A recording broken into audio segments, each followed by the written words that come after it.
Let every go signal remind you that you do go farther with Signal gasoline. The Signal Oil Program.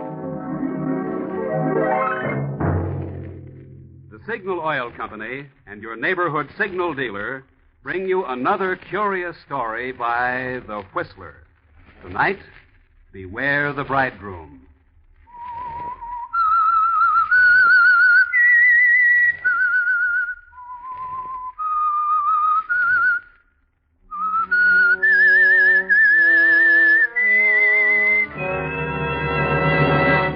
I am the Whistler, and I know many things, for I walk by night. I know many strange tales, many secrets hidden in the hearts of men and women who have stepped into the shadows. Presently I'll tell you of nameless terrors of which they dare not speak.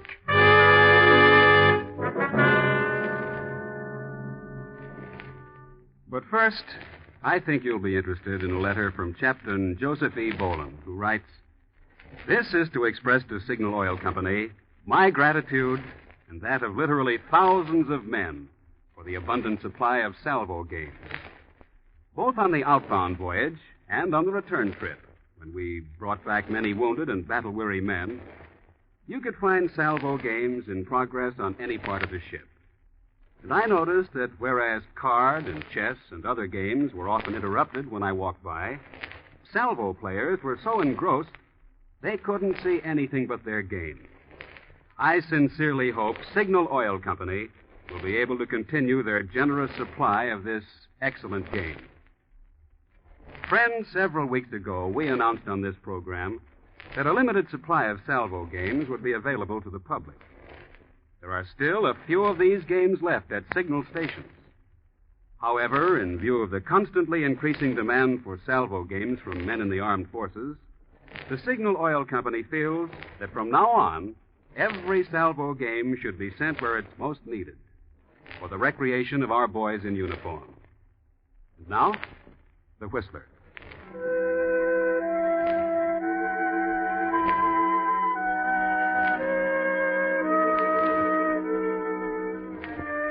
The lights are low, the music is soft. It's the Cameo Bar, one of those dimly lit bistros in New York where people come to drink and be happy, where others come to drink and be sad. Over there in the corner at the bar, John Lane and Biff Allen are sitting. They're morose. New York hasn't been so kind.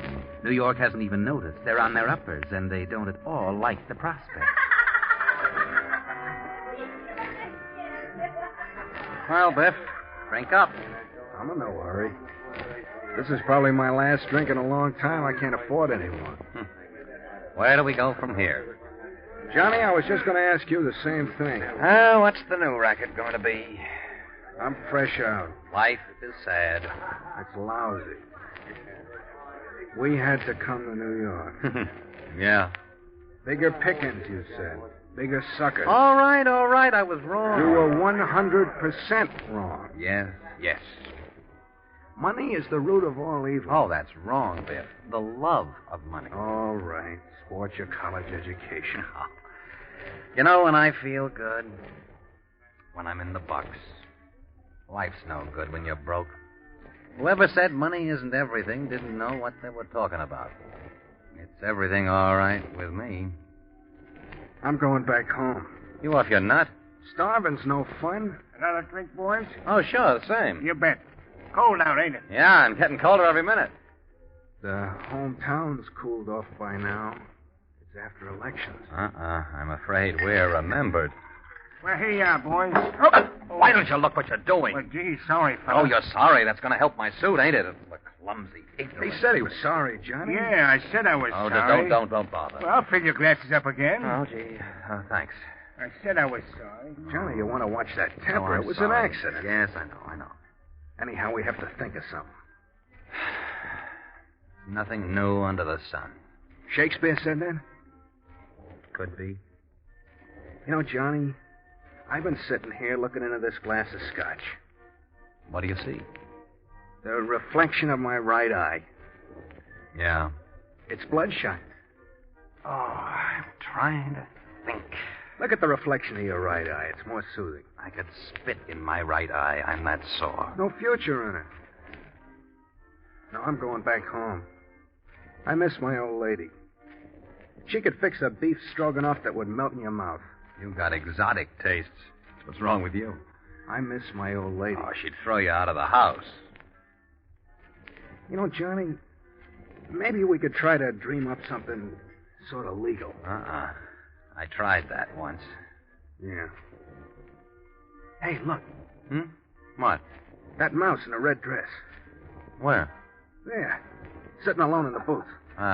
Too skinny. She's passing out. So?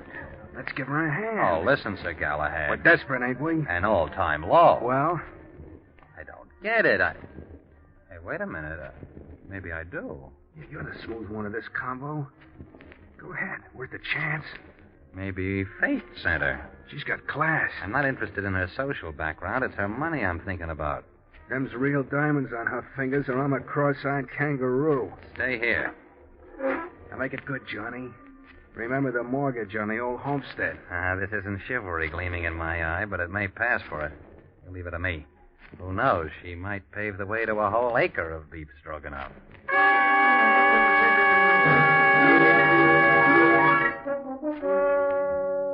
And so John Allen goes over to the booth and speaks to the little mouse in the red dress. Presently, they leave the Cameo bar, the girl leaning heavily on John's arm, and hail a taxi. And as it drives off, John gets a chance to eye those diamonds at close range. They're real, all right, and you've fallen to something good here, John. Where am I? What happened? You're in a taxi, Miss Warren. I'm seeing you home. You were a pretty sick girl back in that bar. How do you know my name? Who are you? I looked in your purse, hoping I might find a clue to your address. I not only found a clue, I found the whole works right on this card. Miss Julie Warren, Park Plaza Hotel, New York City. You are Miss Warren, aren't you? It was very kind of you, but I wasn't sick. I mean, not the way you think. I had only one drink. Sometimes it takes only one. No, I haven't been feeling very well. I had no business being there. Probably nobody in the joint has any business being there. We're almost to the hotel, aren't we? Yes. By the way, my name is Lane, John Lane. How do you do? Another, by the way, I helped myself to a small portion of the contents of your purse to defray the expenses of this transportation. I hope you don't mind. Not at all. With careless stupidity, I left my wallet at home. It's all right. You know, you shouldn't carry so much money around with you. Dangerous? Oh, haven't you heard? There are thieves abroad in the night. Are you a thief? Oh, do I look like a highwayman? Highwaymen rarely do. Oh, my head. Look, you'd better lie back. Relax. You'd better take your hand off my arm. Well, I just wanted you to be comfortable. I'm sorry. You have done me a real favor, haven't you? I thought so. I have to be careful. A millionaire, huh? Several times over. Must be convenient. The opposite. Why? My grandfather, Josiah T. Warren, made several dozen fortunes by dreaming up a new kind of soap. When he died, he left $20 million to me. So, naturally, you have to be careful. Everyone is after my money. Oh, why attribute base motives to everyone? Look at me. My money hasn't made me glamorous or beautiful. I'm a plain Jane, and I know it. So, when anyone acts interested, I naturally attribute it to the money. Oh, you've got a complex. You aren't that bad. Thanks for being gallant. Here's the Park Plaza. Yes. Thank you. May I see you again? Why? Suspicious? As always. I'd like to snap you out of that complex, poor little rich girl. Think you're up to the job? I'm a bundle of neuroses.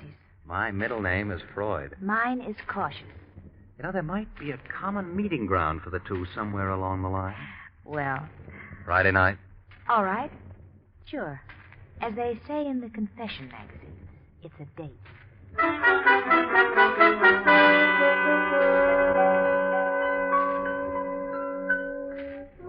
Yes, it's a date, John Lane. It was easy, wasn't it? She may be cautious, but not cautious enough. And so you take back the good news to your friend Biff. Hello, Biff. Johnny, well? We're set. Honest? What a break. Good hunch, huh? All lead pipe cinch. Tell me. She's bored. Yeah? She's got millions, and she's bored. Holy cow. Oh, what we stepped into. Yeah, but can you step out when you want to? Who said I wanted to step out? What do you mean, Johnny? Now, don't say I didn't warn you, Biff, but you are now looking at the lucky gent who will shortly marry and settle down with Julie Warren, the soap heiress.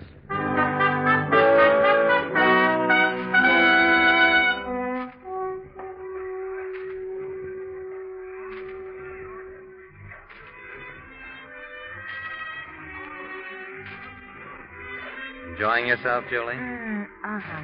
My favorite orchestra. Oh, you dance beautifully, Johnny. You're my favorite partner. Oh, I'll bet you say that to all your partners. Happy? Very happy. Let's never stop dancing, shall we? Whatever you say.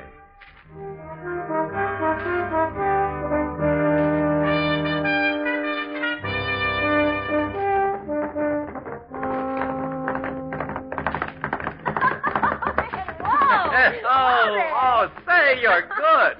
You know, I was raised in a farm in Michigan. I've been riding since I was 9, but you gave me a real race. Well, I should, Johnny. I went to the best riding academy. Tired? Not a bit. Oh, you look swell, Julie. Radiant. I owe it to you, Johnny. You got me out of that shell and into the open. These weeks have been wonderful. Come on.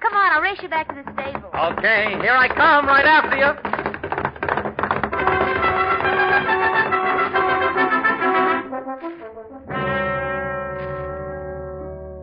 And so the campaign continues.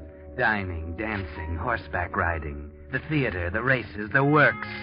And it's a success. Julie Warren and John Lane sneak off quietly to Connecticut one day and are married. Off to Bermuda for a honeymoon, a blissful idyll, and then return. Make it look good, Johnny. Darling, now we're back. I can't just sit around being a rich woman's husband. Why not, dear? Well, I just couldn't. You get bored? Might. Yes, you might. Then you won't mind, dear? Of course not, Johnny. Oh, good. I want you to be happy, and if you have to be busy to be happy, of course. Oh, I'm glad you agree with me, sweet. Kiss me. Yes, sir. A pleasure.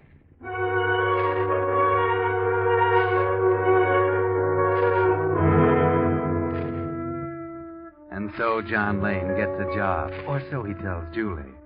So he's not around in the daytime. But by night, there's the theater and parties, weekend yachting excursions, plane trips. Nothing too expensive or too grand. Life is easy. Life is charming and without care. The marriage of John Lane and Julie Warren is a sensational success until one day... Hello, John. Hiya, darling. Back from work so early. Yes, I'll have to hurry and dress. By the way, we're not going to the theater tonight. Oh? Why not? We've some talking to do. Oh, what do you mean? Johnny, you love me, don't you? Of course, dear. That's good. Well, what are you leading up to, Julie? Sit down, won't you? Yeah, sure. I've something to tell you. So I gathered. Comfortable? Quite. Don't stall.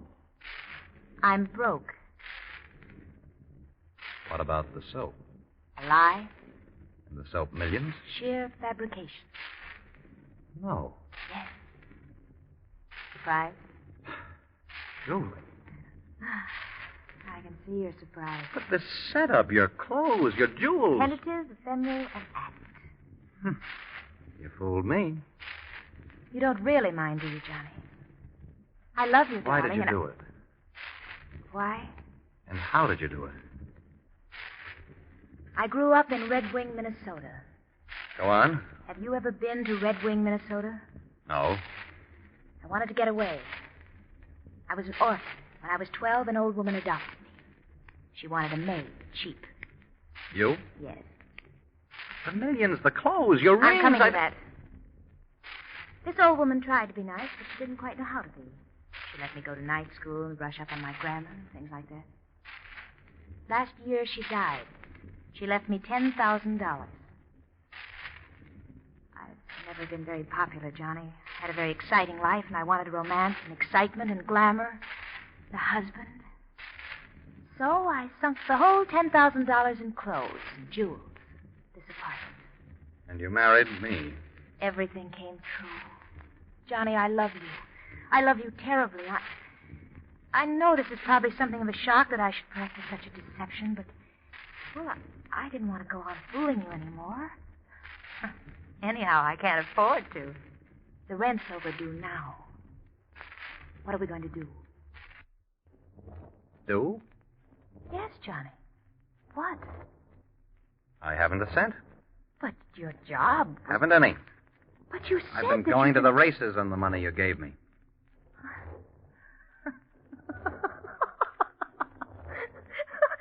Then we're both fakes. 10 carat. Ah, it's a laugh, isn't it? Yes.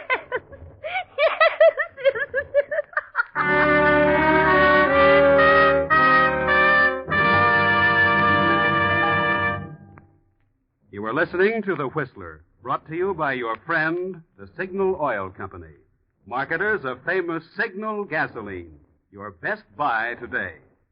Remember to let every go signal remind you, you do go farther with Signal gasoline.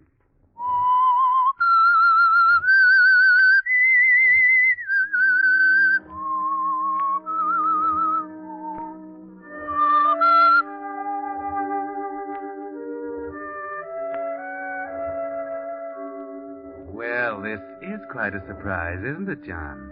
You married Julie because you thought she was worth millions. Now you find out she hasn't a cent. Two cheats caught with each other. So you go out for a walk to talk things over and to have a talk with Biff Allen at his rooming house. You're kidding, Johnny. No, I'm not kidding. She hasn't got a cent. The rent's overdue. Won't believe it. We got taken by a mouse in a red dress. I'm not so sure. What do you mean? Maybe we'll come out of it okay after all. How? The dame hasn't got any money. I've just remembered something. An insurance policy. An insurance policy? Yeah, for 20 grand. I don't get it. No, but I do if she dies. Yeah? Yeah, I ran across it one day on her things. She said she'd forgotten about it, but now that we were married, she'd have me named as beneficiary. And she did? Yeah, she did. I saw to it. Mm-hmm. But I still don't see. You don't get it until she dies. That's right. And she's good for plenty of years yet. Yeah. And we need the money now. Right again. So, there's only one solution. Yeah, what? She's got to die now. Oh, but she... Wait a minute, Johnny, no. We've done a lot of things, but we never got in anything like that. I don't plan to. I'm not interested in murder. In this state, you're burned. Not me. I'll figure a way. I won't get caught. Johnny, listen, plenty of guys have tried, and they got caught. Don't do it. We can make money some other way and live to enjoy it. You worry too much, Biff. Now, don't worry. I'll be okay. Johnny, you mean you're really going to do it? Yes, I am. I'm not going to be made a sucker by a mouse in a red dress.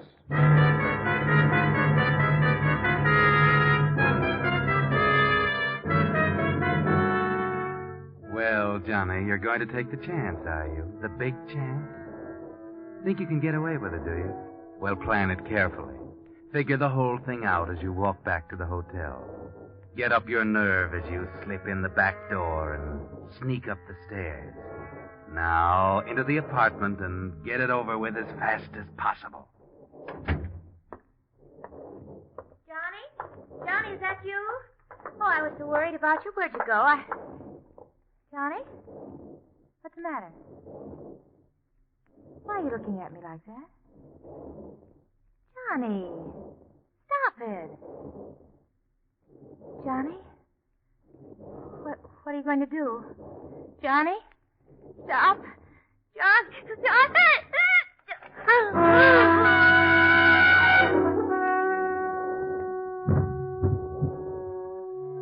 All right, it's done.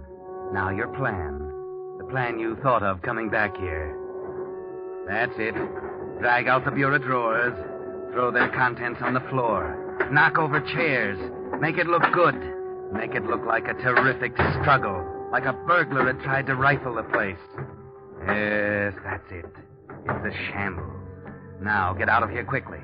Down the back stairs, the way you came in. Don't let anybody see you. And hurry to the Cameo bar.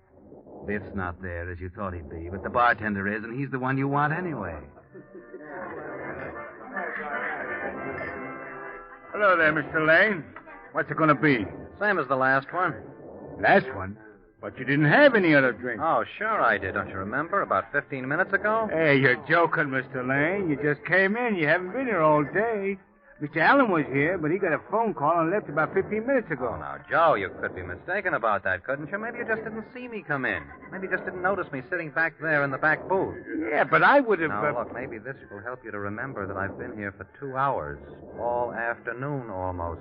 Hey, that's $100 bill. Yeah. but, You could use 100, couldn't you?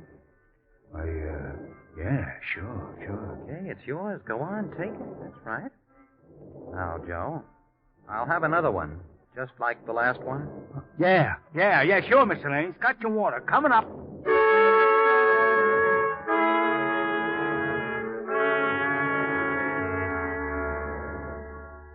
Simple, isn't it, Johnny? Your alibi is all established. Joe's like anybody else. He'll keep his mouth shut for $100. Now all you have to do is go back to the hotel, taking your time. Stop at the desk for your key, ride up in the elevator and chat with the operator. Go into the apartment, find the body, and yell for help. Simple, isn't it? But it's even simpler when you get there, because the elevator boy has news for you. There's something doing up on your floor, Mr. Lane. Something doing? What? I don't know, but there are cops up there. This is even better. Somebody's already found the body. A chambermaid, perhaps.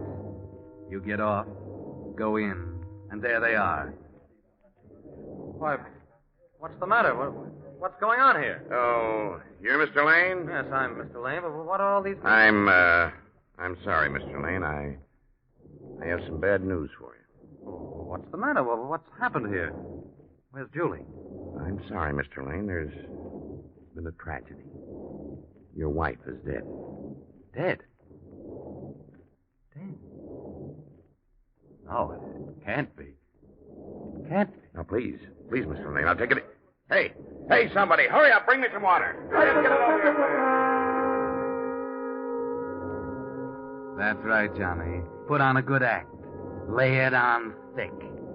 Take a few minutes before you're coherent enough to ask the inspector a question. How did it happen? One of the maids saw a suspicious character breaking into your room. She called the police, but we didn't get here in time to save Mrs. Lane. The place was in shambles, and she'd been strangled. You said a suspicious character? Yes, a burglar. We got here in time to catch him just as he was trying to leave. You caught him? Yes. Don't worry, Mr. Lane. He'll be brought to justice for the murder of your wife.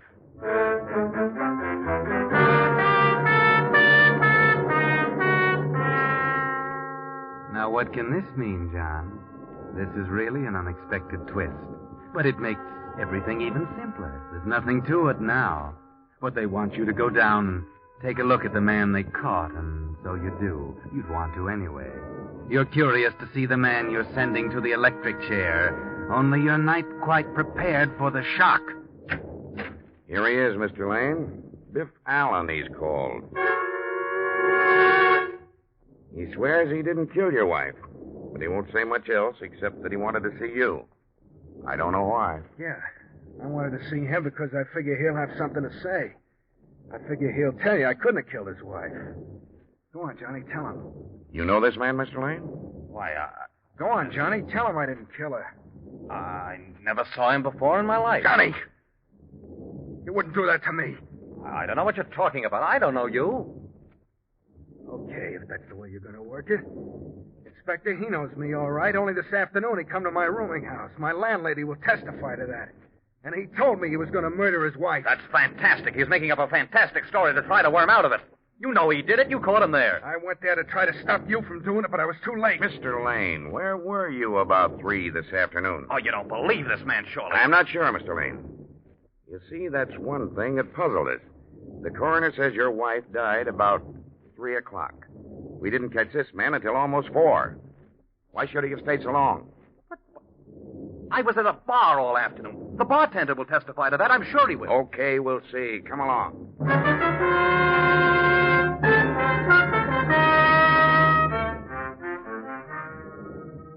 Things aren't going so well, are they, Johnny? Now everything depends on Joe, the bartender. But you can depend on him, can't you, Johnny? You the bartender here? You've been on duty here all afternoon? Yeah, sure. From 2 o'clock on. Okay. Did you ever see this man? Oh, yeah, sure. That's Mr. Lane. Was he here about 3 o'clock this afternoon? What? No, he wasn't. He gave me $100 to say so, but he wasn't. He didn't get here till after 3:30. Why, you... Here, take it easy. I'm sorry, Mr. Lane. I thought it was just your wife you wanted to fool. I had no idea it was anything to do with the police. I can't take any chances like that, Mr. Lane. I would have told you that. All right, Lane, now you'd better come along with me. Quietly.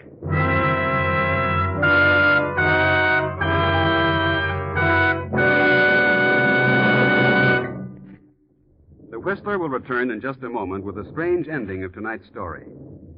Meantime, here's a typical American success story. The story of Hal Halverson, who opened a small signal station in East Long Beach, California, 10 years ago.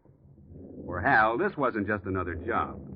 As with all signal dealers, scientific lubrication of motor cars was his permanent business. And he kept doing that job so conscientiously that today, Hal Halverson's signal station has doubled in size, and it takes 3 assistants to serve the customers who come back year after year. One of the things they particularly like is that they can call Hal at home anytime they need help.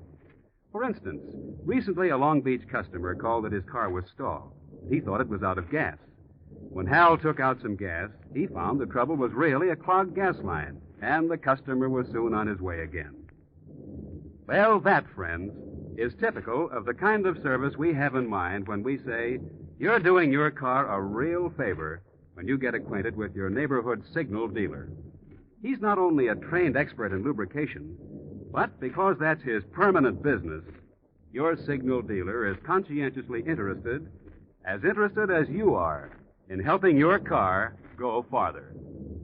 And now, back to the Whistler.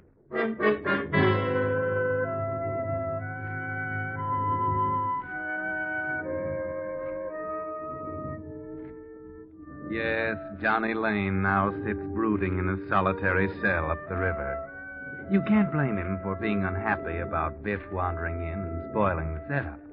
Only what he's really unhappy about is that Biff didn't get there a little sooner in time to stop the murder. Yes, you see, the reason Biff came to the hotel and broke into the room was to stop Johnny, to tell him that there was no need to murder Julie, that he had checked up and found out that she was a long way from being penniless. In fact, $20 million away from it. She invented the penniless story to test Johnny's love for her. She really loved him, and she didn't know what a chance she was taking. And he didn't know he was throwing away the sweetest chance of his life. Yes, he's sad, all right, but not for long. The state's going to end his troubles for him any day now.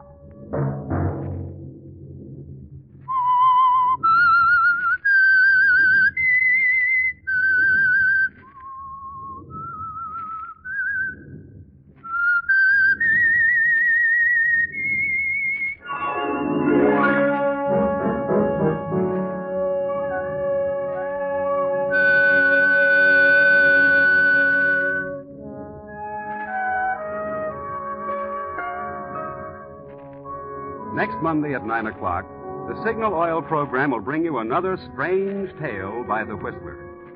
The Signal Oil program is broadcast for your entertainment by the Signal Oil Company, marketers of Signal's famous Go Farther gasoline and motor oil, and by your neighborhood Signal Oil dealer, who is at your service daily to keep your car running for the duration. The Signal Oil program, directed by George W. Allen, with story by Victor Kushner and music by Wilbur Hatch, is transmitted to our troops overseas by the Armed Forces Radio Service. Bob Anderson speaking for your friend, the Signal Oil Company, and suggesting once again that you let every go signal remind you that you do go farther with Signal gasoline. This is CBS, the Columbia Broadcasting System.